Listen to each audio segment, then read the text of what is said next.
और लेबनान पर इजरायली हमले को लेकर सनसनीखेज खुलासा हुआ है। बड़ी खबर है, लेबनान पर हमले में फास्फोरस बम का इस्तेमाल। अमेरिका से मिले सफेद फास्फोरस बम से हमला। दक्षिण लेबनान पर इजरायल का हमला। लेबनान पर अक्टूबर में हुए हमले में 9 लोग जख्मी हुए थे। हमले में फास्फोरस बम का इस्तेमाल। यूएस मीडिया के हवाले से यह खबर सामने आ रही है।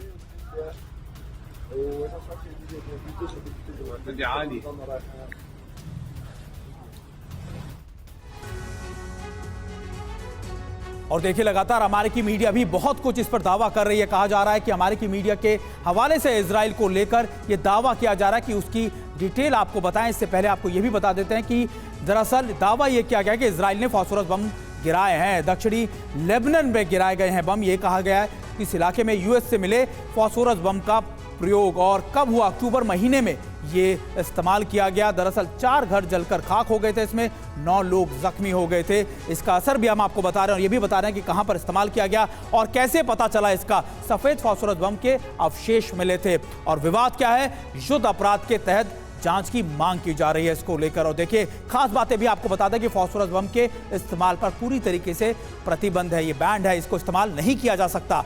और 1980 में जिनेवा कन्वेंशन में प्रतिबंध लगाया गया था।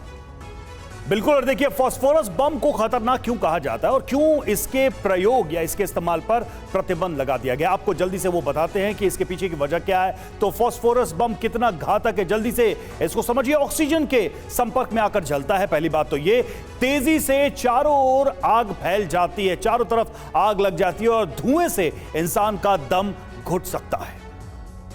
जी हाँ, आंतरिक त्वचा बुरी तरीके से खराब हो जाती है, यानी इंटरनल इंजरीज भी होती है, अंदरूनी अंगों को भी नुकसान पहुंचाता है। यही बात हम आपको बता रहे हैं कि क्यों प्रतिबंध इस पर लगाया गया। दरअसल इससे ना सिर्फ एक्सटर्नल बल्कि इंटरनल नुकसान भी होता है किसी भी इंसान को। और अगली बड़ी खबर का भी रुख कर लेते हैं। दरअसल अगली बड़ी खबर है, लेबनान में फास्फोरस बम के इस्तेमाल पर अमेरिका का बयान भी सामने आया। जी, अमेरिका NSC के प्रवक्ता जॉन क्रीबी का बयान आया है। उन्होंने कहा कि फास्फोरस बम के इस्तेमाल की जांच करेगा अमेरिका। अमेरिका से मिले फास्फोरस बम से हमले का आरोप लगाया गया है। लेबनान ने इजराइल पर फास्फोरस बम के हमले का आरोप लगाया।